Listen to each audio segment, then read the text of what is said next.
Good evening, ladies and gentlemen. My biology tutorial this evening will cover the 1982 biology practical, which was done by Kenya, Uganda, and Tanzania. So, welcome to a rare glimpse of into East Africa's academic legacy. This video revisits the 1982 EACE Biology Practical Paper 2, a milestone in regional science education. Join me as we explore the rigor, precision, and collaborative spirit that defined this tri-nation examination. Each candidate or group, if students are going to perform in groups, will require the following materials. In question 1, each will require 8 pieces of potato cylinders labeled Specimen D10, 4 Petri dishes labeled L, M, N, and P, a 50 ml beaker containing the following: distilled water, 10% sucrose solution, 25% sucrose solution, 55% sucrose solution, a ruler, and means of timing. For question 2, each group or candidate will require groundnut powder, which will be labeled Specimen D2. And in question 3, each candidate or group will require a mammalian cervical bone labeled Specimen D12 and a mammalian lumbar vertebra labeled Specimen D3.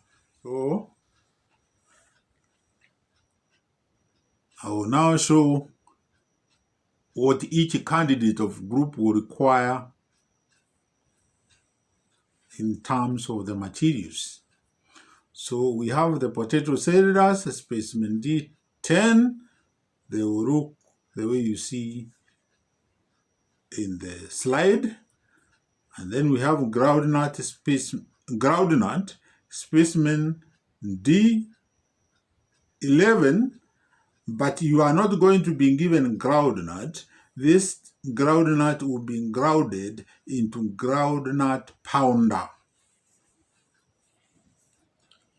Then we continue with the specimens, and we have the cervical bone, which is Specimen D12,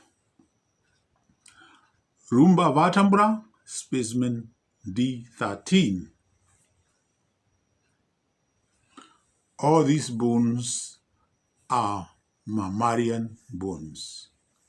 Now, let's come to the questions. This paper was taking 1.5 hours, or 1 hour 30 minutes. And question 1 was as follows. Take 8 pieces of Specimen D12 provided and cut them into equal lengths of 20 millimeters.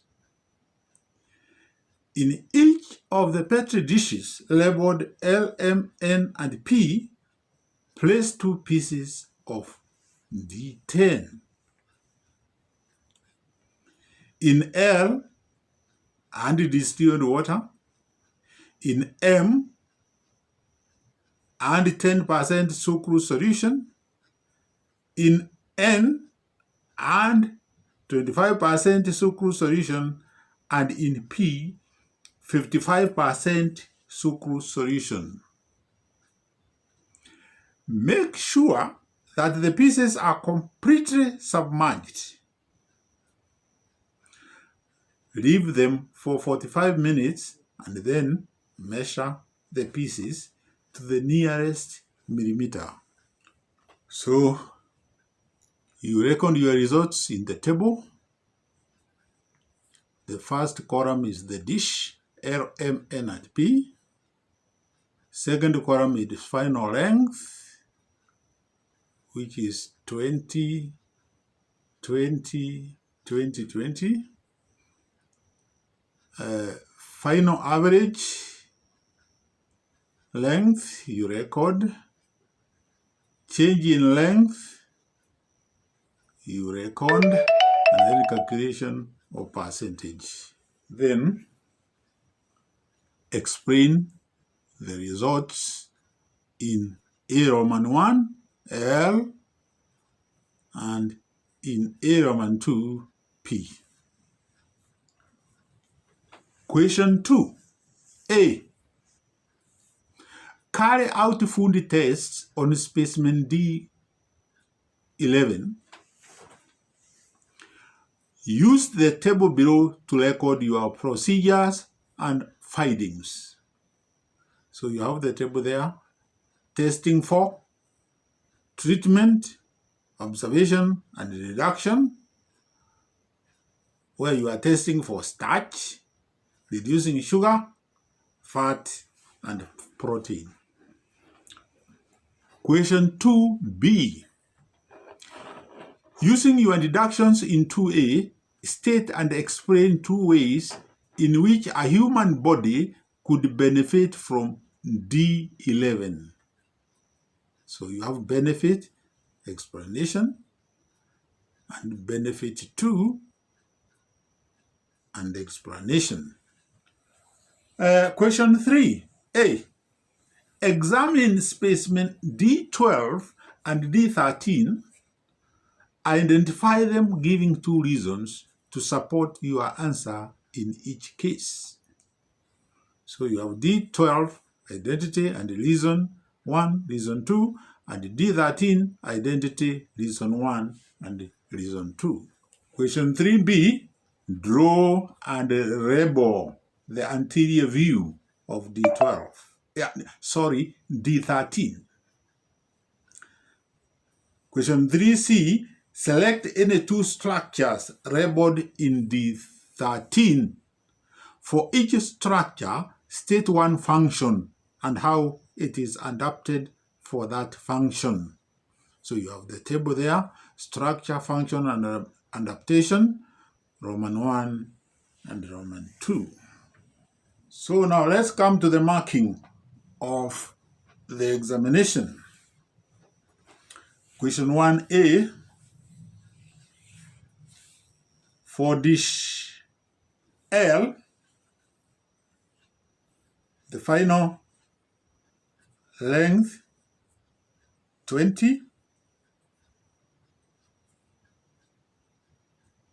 final average 21.0 to 22.5, change in length 1.0 to 2.5, and calculation of percentage is 1.0 over 20 times 100% gives you 5%, or 1.0 times 5 is equal to 5%. M, final length is 20. Final average is 19.5 to 21.5. Change in length could be between 0.5 to 1.5, and therefore the percentage would be 0.5 times 5, which is 2.5%, or 1.5 times 5, which is 7.5%. M, final length again is 20, average 19.5 to 21.5, change in length 0.5 to 1.5, and the percentages are 2.5% or 7.5%, when you do the calculations, depending on the value you get for the change in length. And final length is 20. Final average, 17.5 to 19.5. Change in length is 2.5 to 0.5. And then the final percentage is 12.5% to 2.5%, depending on the change. And finally, P, final length is 20 millimeters. Final average is 17.0 to 19.0. And change in length is 3.0 to 1.0, giving you a range of percentage of 15% to 5%. Let's now explain the results of A in L. Due to osmosis, water is taken up into potato cells. You get a mark. And hence, swelling, or you can say increase in size, which is a mark. Accept endo-osmosis for osmosis. 1 mark for comparison, mention of osmosis, change in length, or once to that effect. Or you can give this alternative answer. Higher concentration or higher osmotic potential or lower osmotic pressure, so water diffuses or moves by osmosis and increase in size. Roman 2 for P, this is why the results were as they were. Due to plasmolysis, water is lost by potato cells, or you can call them pieces.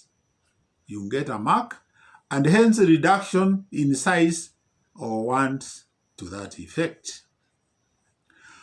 Solution P has a higher concentration, or it has a lower osmotic potential, or it has a higher osmotic pressure than D10. So, water diffuses or moves or pushes out of potato due to plasmolysis, or you can say exosmosis, hence decrease in length or size. Question 2A. Answers. We were testing for Roman 1 starch, and the treatment was to erythro D11 and a few drops of iodine solution. Observation, contents changed color to that blue black, or you can say blue or gray, and your deductions are erythro or trace of starch present. Roman 2, testing for reducing sugar. Treatment is you add Benedict solution to D11 and heat to boiling point, or add an equal amount of Ferrings 1 plus 2 and then boil. But as I told you the other time, we no longer use Ferring solution. Observation is brown or gray or green, and you say you deduct that is erythro tracing or trace of reducing sugar present.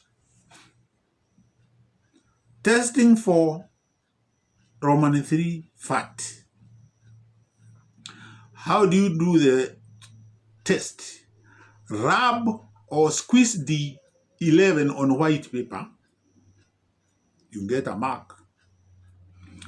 Leave or dry for some time. You get a mark. Observation. Permanent translucent grease spot formed, and you immediately deduct that fat or oil is present. And finally, testing for Roman 4 protein, where the treatment is adding 1 mole sodium hydroxide followed by 1% copper sulfate. That is, they were added to the mixture of D11, and the observation you have is purple or mauve or violet color was observed. So any of those colors are positive for protein, purple, mauve, or violet, and therefore you deduct that protein is present. Question 2, marking guideline. Note, I want to mark if complete correct treatment.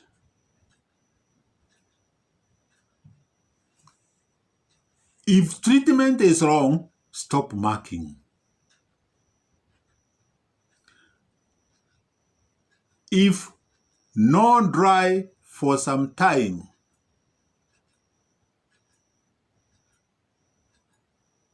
or no stress on permanent, translucent spot for fat, no leaves it for some time. Question 2b.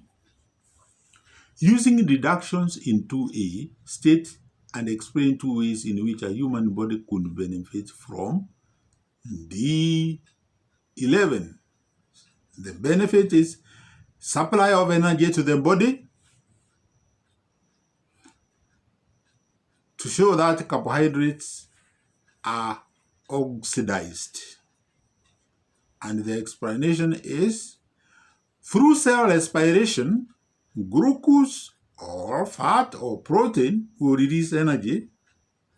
So D11 has reduced in sugar, fat plus protein. Note, if the substances are mentioned separately as source of energy, then for sugar, starch, it must be stated that each gives a little energy and fat would give a lot.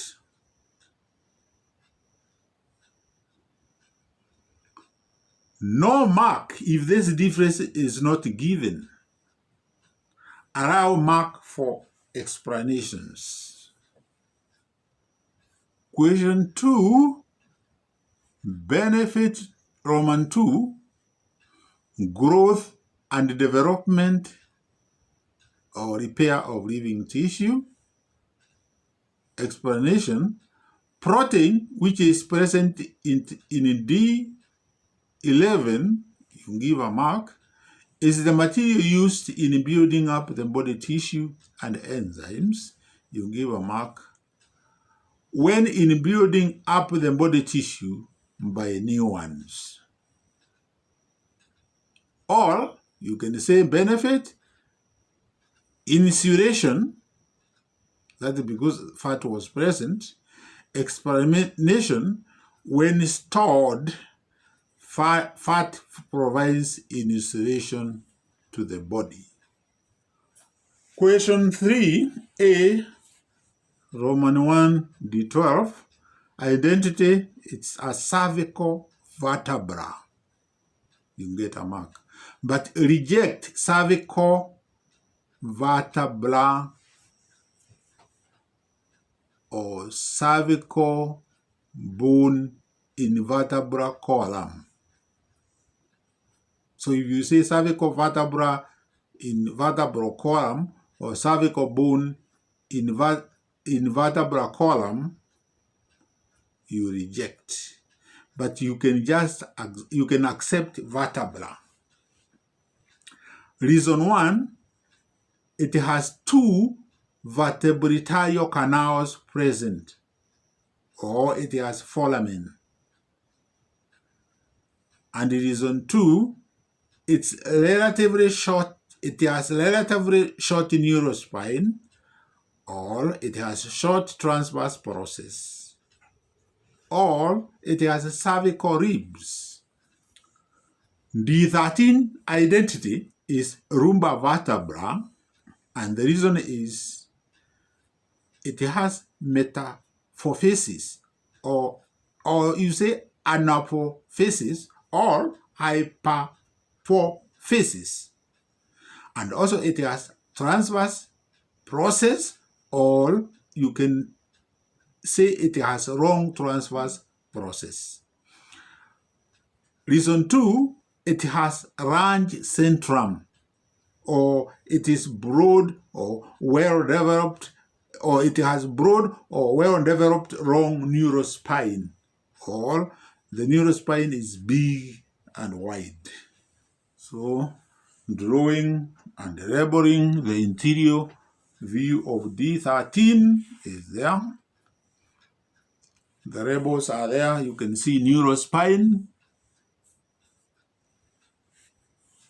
You reject if they say needle-like end. Then we have anterior pre-zygophysis and post-pre-zygophysis. All right, you can see them very clearly. We have neural arc and the neural canal and transverse process and the centrum moving from left to right. And this one was for a goat. Magnification is between 1 and 2. You are also given the shapes of the neural arc for you to mark correct, and the centrum. And then we have an alternative diagram there, labeled for a rabbit. So the rabbit has got very long transverse processes, as you can see. So in the drawing and labeling of anterior view of D3, this is the way you are supposed to have marked, or you are supposed to take care of the following. Neurospine should be the size of transverse. Metaphysis, post-zygophysis, posterior articulatory surface, neural arc and neural canal, centrum transverse process. Pre-zygophysis, anterior articulating surface. Labeling lines pointing to the same structure. You mark them wrong, or a candidate loses both marks. Allow only one mark for labeling structures, meta and hypophysis. Mark wrong if wrong view is given. Mark right if lateral view is given. Accept the posterior view, but no mark for diagram and magnification. For each structure, state one function and how it is adapted for that function. So, structure, function, adaptation. So we have neurospine, or you can call it the transverse process or metaphysis, and these are for muscle or ligament attachments. How are they adapted? They are long or well developed or stout, or they have neurospine or transverse process. Neural canal. Function is passage of spinal cord. And the adaptation is that it forms a canal.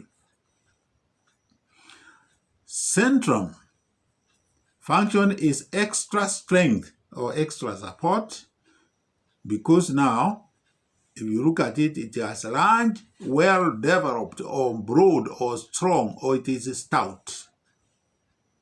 It is well-developed, broad, strong, or stout, or it is large.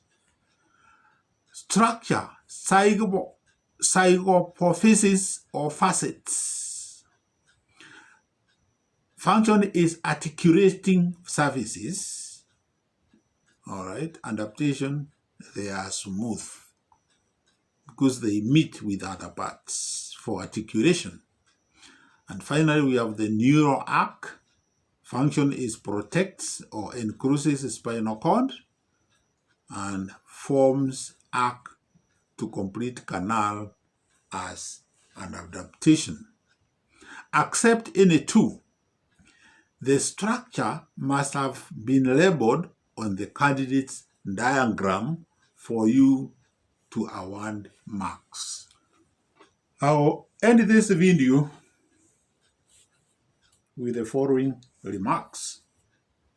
From potato cylinders to vertebrae comparison, this practical exam captured the essence of hands-on biology education. In connection with that, may it inspire today's learners and educators to uphold the same spirit of inquiry and collaboration across East Africa. This video is a tribute to the educators, examiners, and students of Kenya, KE, Uganda, UG, and Tanzania, TZ, who participated in the 1982 EACE Biology Practical. Special thanks to archival contributors and regional education boards for preserving this legacy. So there you have the attributions or credits to the people whose image I used. Remember, I did not use the actual specimens from here in Kenya because I had short time for this practical, but the images of these people are enough for doing what we were supposed to do. So this comes to the end of this video. Don't forget to subscribe, comment, and leave a thumbs up for the upcoming biology practical. I'll carry these practicals for the EACE up to 1985 when the EACE ended. So the next practical will be 1983 biology practical. Goodbye, guys, and see you in my next